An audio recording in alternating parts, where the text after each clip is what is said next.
Thank you very much for having me here in representation of Cobas. So I will just give you a quick snapshot on what Cobas is, who's behind it, and then I will tell you very quickly what we're trying to achieve, and I will show you with one example how we put that in place.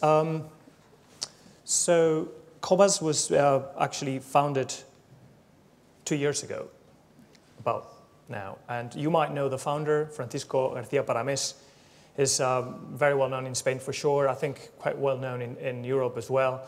He's basically delivered great track record over many years, 15.5% for 16 years, at a different place called Bestinver, which he left to set up his own firm a couple of years ago. And a lot of the team went with him, followed him. I'm actually one of the new guys. There's just a couple of us. My background is actually, I used to be a portfolio manager in Standard Life Investments. Prior to that in RAB Capital, so I've done long and short, long only and long short. And actually my background was also very much about emerging markets for many years. But I think the way we think about things actually made it a very good fit. And I was very happy to follow when he called. So of course I joined him. So what we do with this is our size at the moment. Of course, he has great credibility, so a lot of his sole clients followed, and that's why we've been able to grow relatively quickly. They know what we do, and what we do to just make our philosophy simple. It's value investing, what many people call value investing, other people call it contrarian investing. But bottom line, basically, we're looking for companies with a good balance sheet, and people will, agree. Good balance sheet typically is when there is value in the balance sheet. Even if you liquidate a company, there's cash, there's assets we can sell, even not needed for the normal business. Then we also look for companies with a good business itself, which basically means to us good returns, but also simple enough so that they're not too complex, they're not subject to change, so that anyone can come and break it, or even managers really struggle to make it work. Somebody said, have a good business which is easy enough to run in case somebody not so smart will run it. And then we also look for managers and owners who are well aligned. Of course, if you have a good balance sheet and a good business, and then you don't have credible management who will, use the assets to their own advantage, that's a problem. So we really care about that. We have a lot of companies which are family owned. But of course, those three things everybody will want. We also want a good price for that, so that makes it very, very difficult. So there's always a compromise. And we basically spend our time looking for companies with compromises in some of these areas which don't break the case and will be restored. So before I talk to you about Samsung Electronics, which is the company I thought could help today, if I can just ask a personal question, not too personal, but just if people can give me a show of hands about who has a Samsung Electronics handset. So Samsung will thank you for that. And who has an iPhone? Well, Samsung will also thank you for that. Even if you have BlackBerry, they probably thank you for that as well. Because Samsung Electronics makes components for so many things. It's a tech company, but tech, it's too broad a term. I mean, it's like 20-something% in some indices. But, the spectrum is too wide. I don't think it's the right way to think about companies when we talk about tech. You have internet companies, some of them doing e-commerce. I would call that consumption. Then there's software companies, cyber security companies. That's proper tech. Then you have, chip designers, and then chip builders, foundries, right? And then you have component makers, people that make cables. And then you have assemblers. And then you have the OEMs. So some of these tech companies are actually very similar to car companies. They assemble and put together components, buy components from third parties. And it's funny how people sometimes put the tech bucket in a different place and think about them in a different way as they would think about other companies, industrial companies in many senses. So just quickly about Samsung, if I can just point you to the summary of the case, bottom right, we expect 130% upside in this company. And I will tell you how we get to that number. And connected to that, what do they do? Well, they're a component company. They make 75% of their operating profit comes from semiconductors. They also make mobile. So, mobile, when we think about Samsung, we think about mobile handsets. Actually, that's not where they make most of the money. They make OLED displays, and I will tell you about that in a second. They also do LCD displays. About 20% of global TVs use Samsung panels. And Sony, Panasonic, people like that will buy them from them or from LG. And then they make appliances. I used to have a Samsung fridge, which I really loved. They would make your eyes, and it was really, really cool. So, they're in many different places globally. An important thing to say about them, they're number one in most of those things, and that's very, very important because size will make you stronger and will give you an advantage over the rest of the names, and we'll get to that in a minute. And they have a problem, which is they have a very complex ownership structure, and I'll tell you about that in a second. But we've talked a little bit about what they do. We talked a little bit about the upside to the price we pay, a little bit about the ownership. Just to stop on the balance sheet, so the 4 blocks I mentioned before, they are net cash, 85 billion. That's about a third of the market cap. So they have a very strong balance sheet. So those are some of the buckets which we care about and where we spent our time trying to make sure what's broken in the case is not really broken. It's just temporary, and we can profit from that. So the investment idea, to go into it, how did it come about? And it's not that just out of the blue. I mean, this is a name we followed for years. It's part of the emerging market, so I've known it for many years myself. And it just happens that some things in tech are very cyclical, which we really like. Cycles give you the opportunity to enter into businesses where nothing is broken, it's just a cycle. So we're just getting one at the moment. Caveat, we tend to be early on these things. I've been talking about shipping for the last year and a half. That was very early. Now it's working. So, just keep it in mind. This could be a bit too early, but we like that. And also, additionally, they've just had some client delays in OLED. So also makes the entry point a bit clearer to us. On the other hand, it's quite interesting how well covered the name is. I mean, everybody follows Samsung. How can we have an edge on that?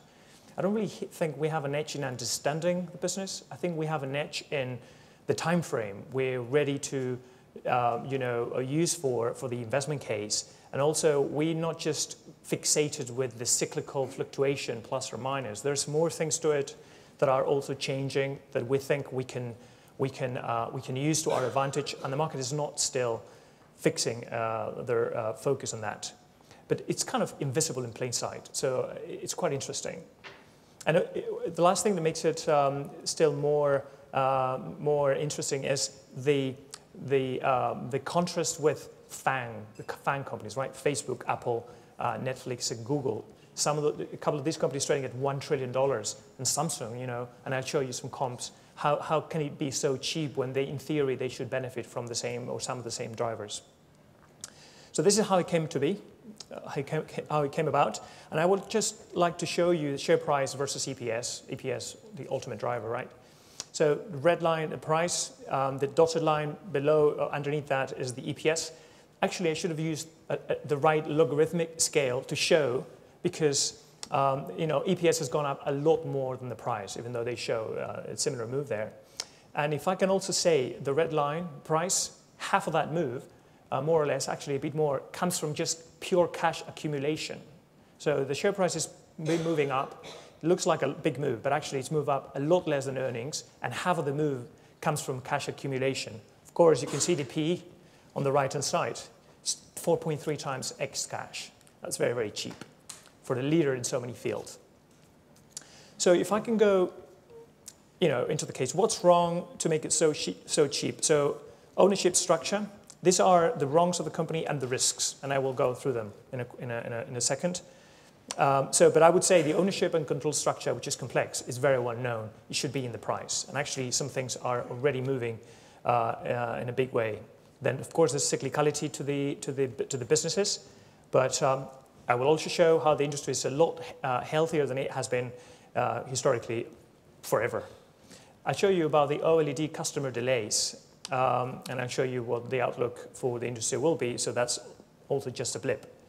And then I'll show you the other concern people tend to have is the global smartphone market is just flat at the moment. And I don't know why that's such a big concern when it's a great cash cow to have. And I'll show you how Samsung use that to their advantage. So just to stop quickly on the ownership structure. Horrible, nightmare, impossible to understand.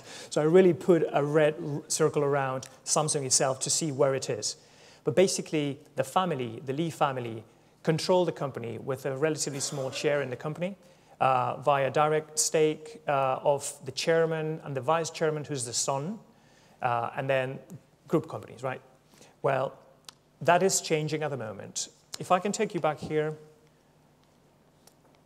in 2015, 30th of June 2015, I believe that was, a merger was approved where Samsung C&T, which is a group company, took over another company in the group.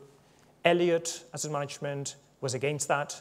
They sued the company. There was a massive disagreement, but it went through. The National Pension System approved it and helped the company pass it on.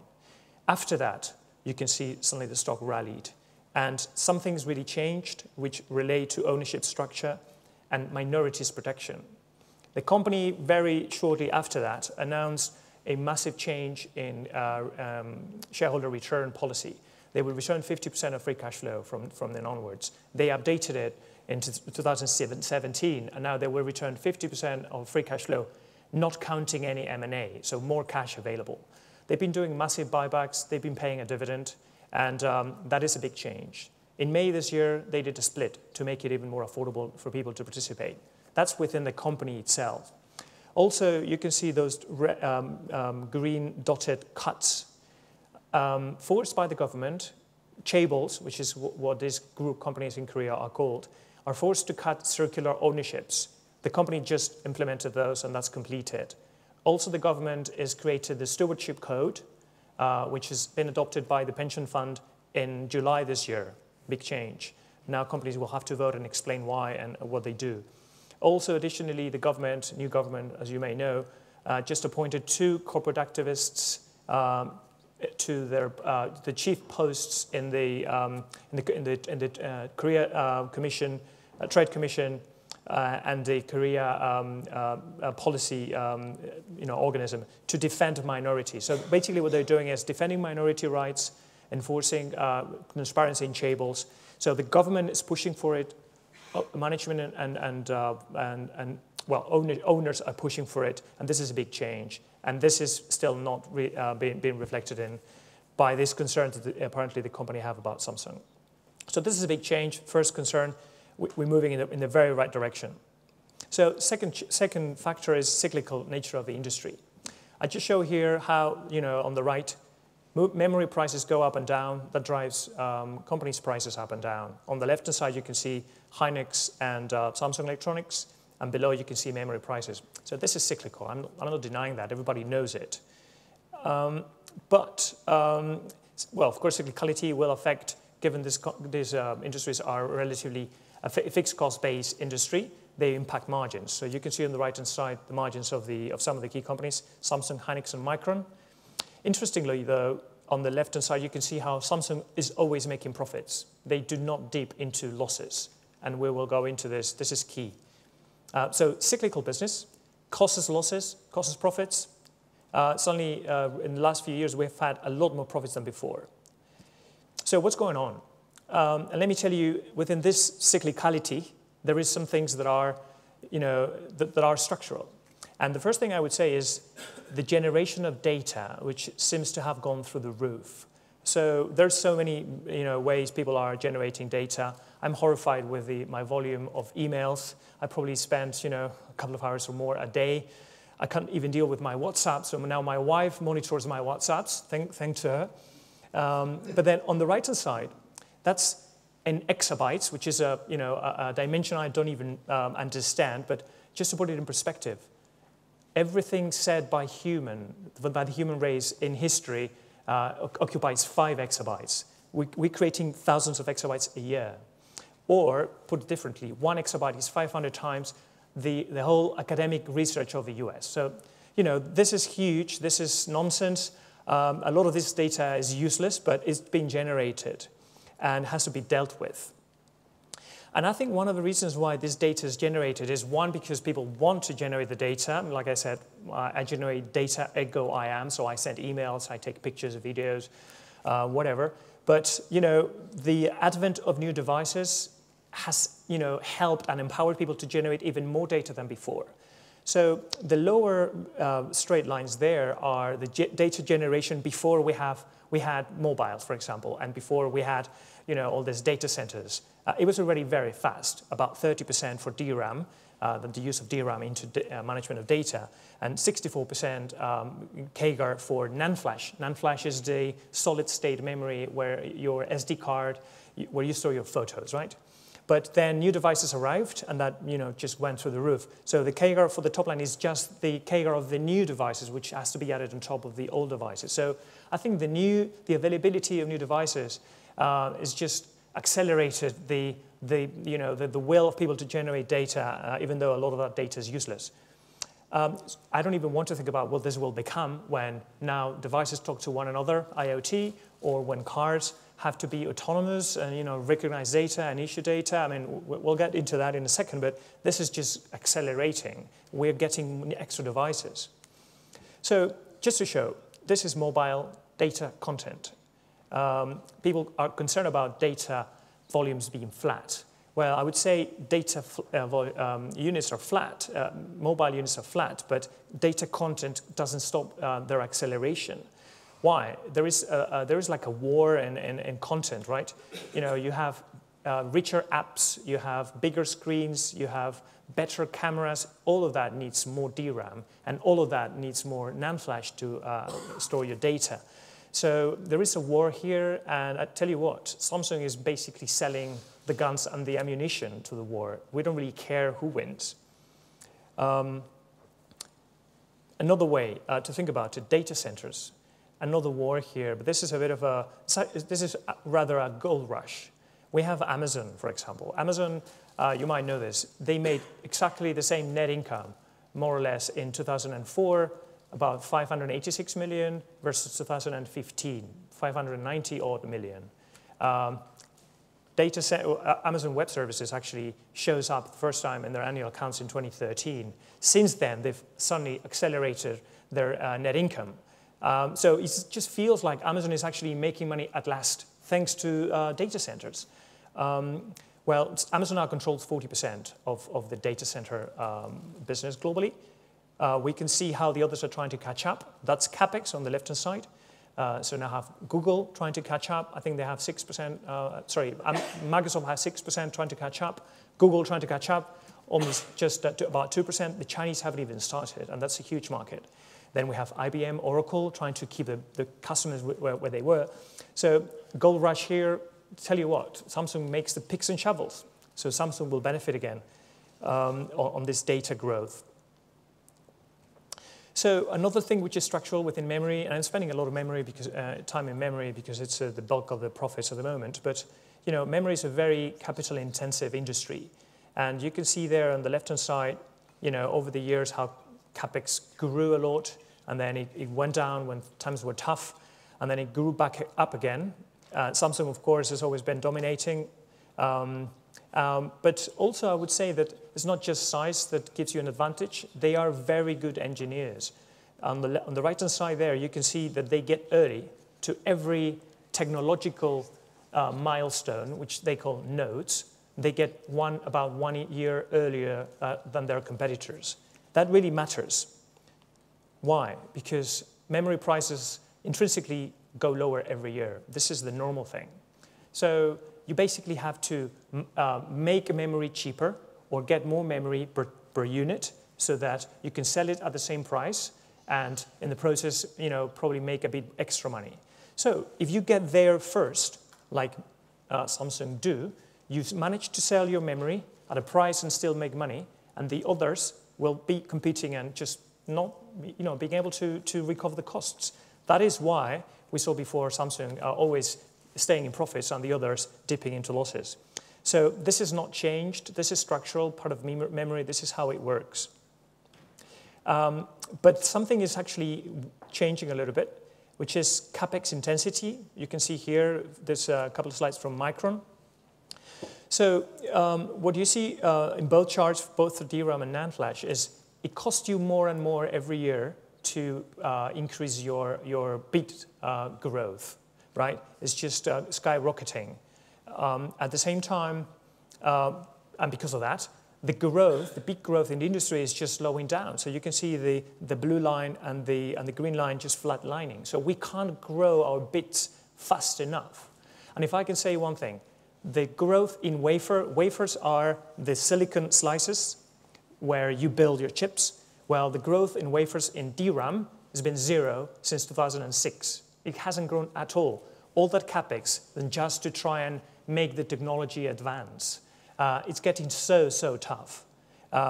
So what happens is companies die. This is what we've had. And now we're just left with 3 guys. Samsung with almost 50%, Micron and Hynix. And then we have a sliver of Nanya which do some specialty things. This is great news for memory and for DRAM. This is great news for pricing in the future. On the right-hand side, we have NAND flash. It's always been quite consolidated and, in a sense, enjoy price elasticity. So it's a bit of a different issue, but we can see the same dynamics at play there. There's no interest by anyone to just break the market. They can't break it. So this leaves us with a situation where demand keeps growing as new devices allow more data generation and more use. We've just we're just seeing the beginning of data centers and artificial intelligence. Actually, all these buzzwords, make me laugh. But artificial intelligence, I read a very good note from somebody saying it's not actually artificial intelligence, it's artificial stupidity. What it does, it just gathers huge amounts of data, and it's like a database, and then just try and scroll down and recognize data comparing one by one. It's not thinking through beyond the data itself. So it's just the accumulation of data and the dealing with the data, the computing power. That's what artificial intelligence is doing at the moment, and that's what drives data demand. So we can see demand growing, and we can see supply struggling because CapEx intensity is such a problem these days, and wafers haven't grown. So if we're going to deal with the data growth, which is just taking off, and we can only add about 10%, memory by migration, something else has to happen. And I tell you, I think that means that price has to be good enough and returns have to be good enough so that companies can invest. So that's for memory. If I can take you 1 second into OLED, another field where Samsung are a pioneer and a leader.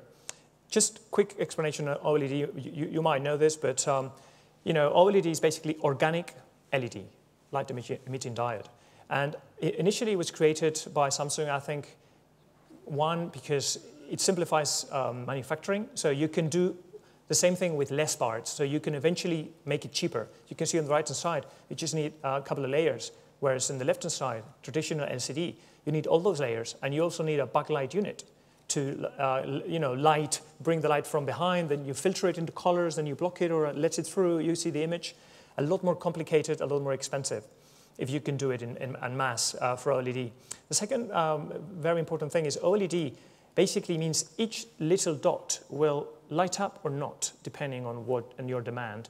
Basically means you can save a lot of power. So battery life is multiple times what you get in an LCD.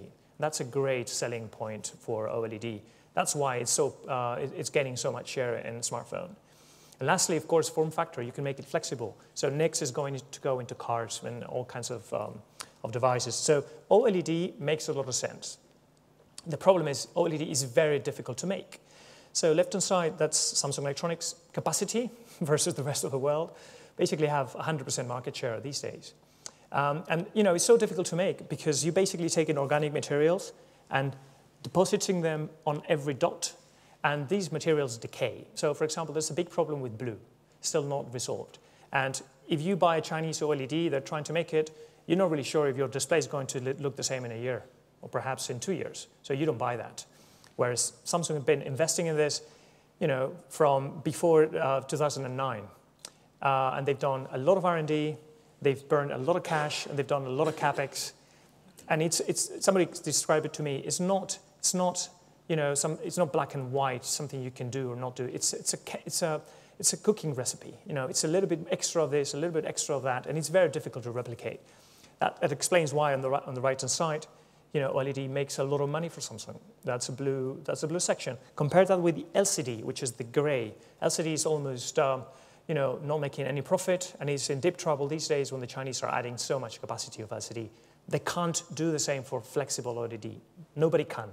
The next best display maker is LG Display. They're just ramping up these days, and they're struggling. They're burning cash.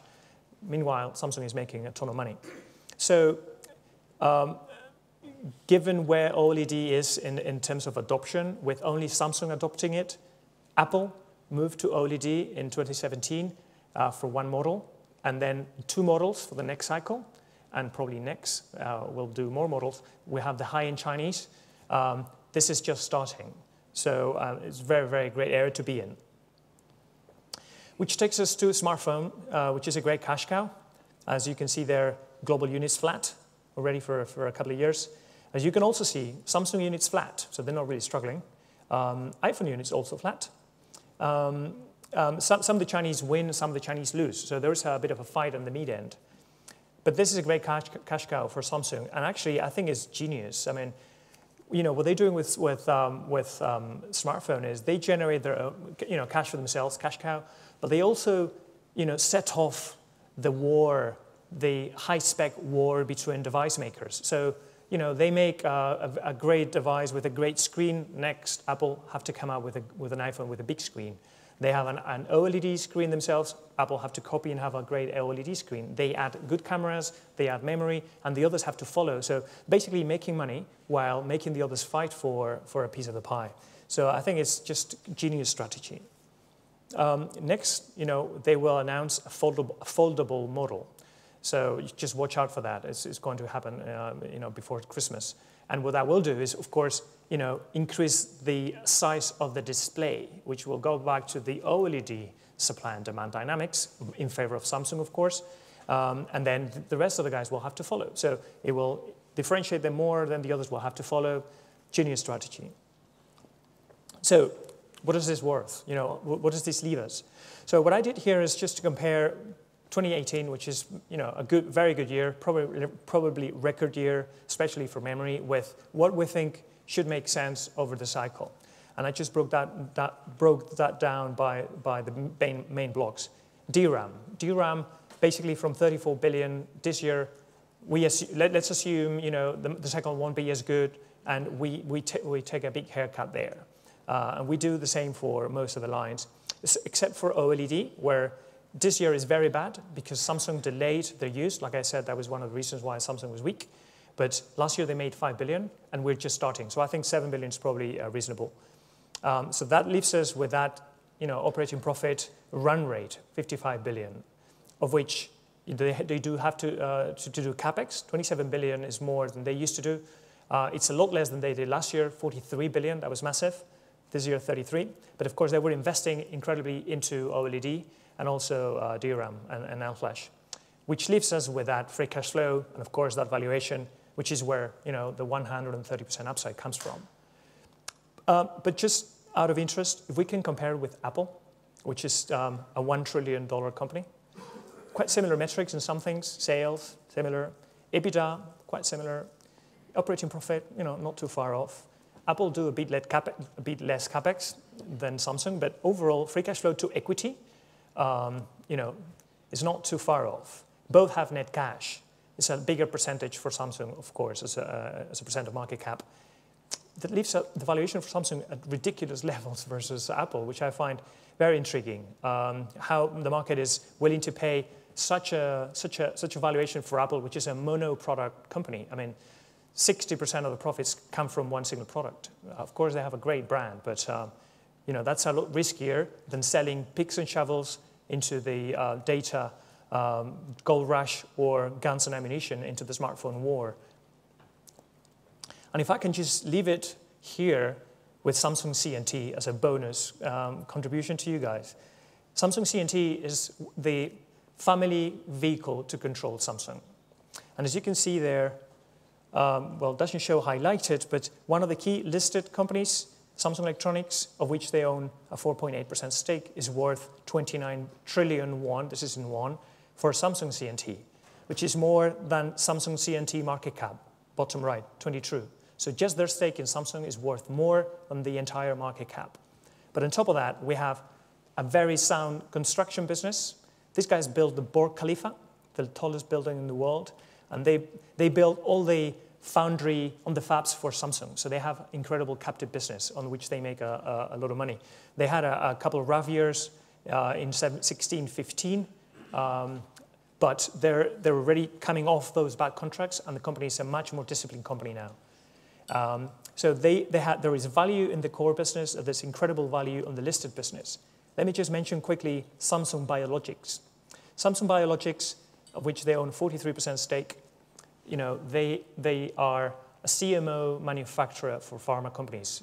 They've just completed 3 lines, and just giving it, a relatively sort of conservative valuation of, 2.5 billion revenues with the margin they say they will make, you can easily get 3.5 billion.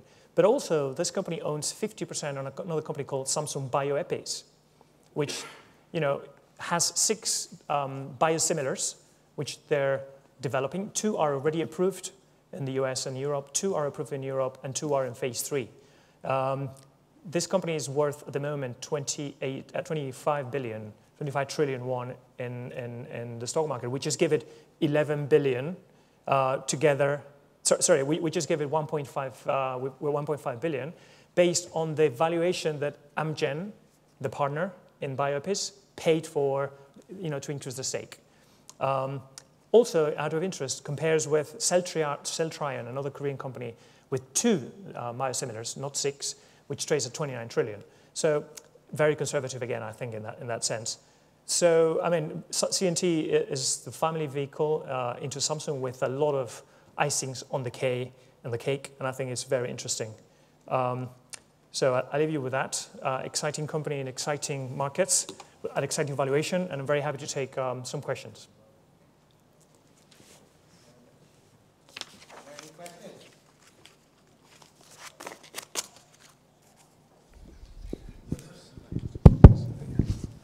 Any questions? If I can ask, what opportunity would you invest in? Would you have more in Samsung C&T, which is I interpret as the bigger holding company, and Samsung the electronics company? Actually, we have 2/3 of the weight in C&T and 1/3 in Samsung at the moment, because the memory cycle, which is turning down a little bit now, but like I said, I don't think it should be a problem, will hurt more Samsung Electronics. But yeah. I think there was another over here. Yeah. Hello. Has it ever traded at 12 times multiple? Because you mentioned the intrinsic value at 12 times, but if it stays at 4 eternally, then what's your take on this? No, it hasn't, but it's rated a lot higher than 4, especially given the cash accumulation.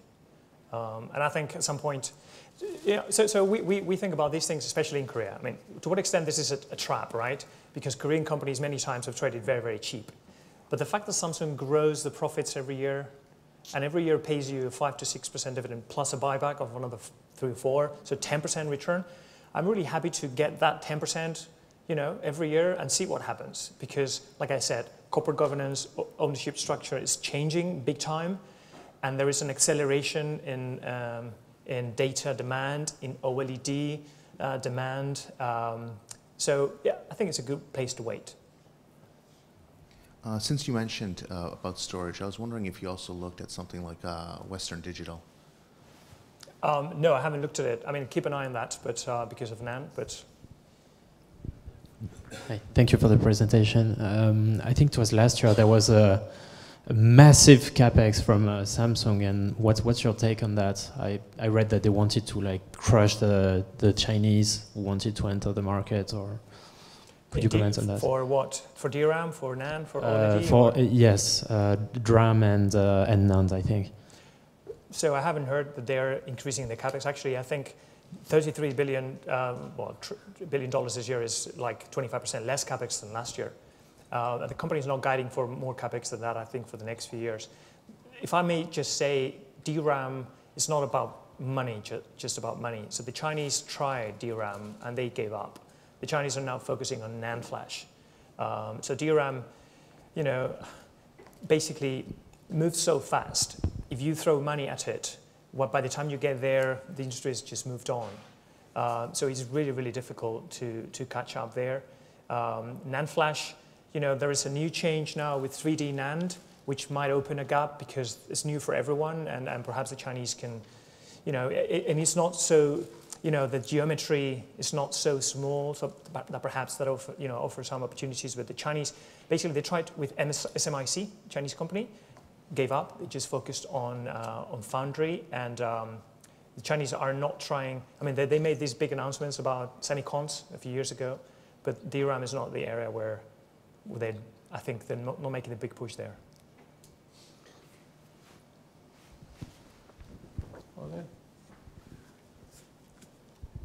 Just a quick one. What is? I mean, this is the biggest component in the EM ETF markets.